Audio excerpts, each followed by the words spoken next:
Всем привет! При подготовке к новым тестам я заменил на материнской плате процессор с Ryzen 2 600X на 5800X без переустановки винды. И решив запустить Ryzen Master, он мне выдал ошибку.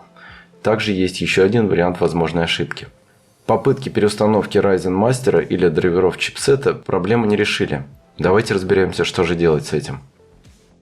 Первое. Для начала определимся, какие процессоры материнки поддерживает программа. На официальном сайте AMD написано, что Ryzen Master поддерживает процессоры Ryzen и Threadripper, а материнки на сокете AM4 и TR4 с чипсетами серии X и B. Также программа работает только на десятке, в ином случае программа не запустится. Если по техническим характеристикам все хорошо, переходим к решению проблемы.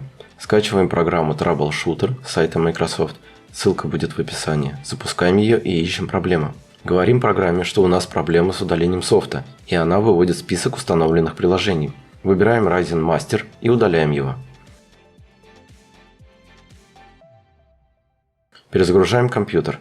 Дальше обновляем драйвера чипсета. Это не обязательно, но желательно. Ссылка на драйвер также в описании к видео. И опять перезагружаемся. Теперь устанавливаем Ryzen Master и радуемся. Всем спасибо за просмотр и обязательно загляните в другие плейлисты. Не забудьте поставить лайк.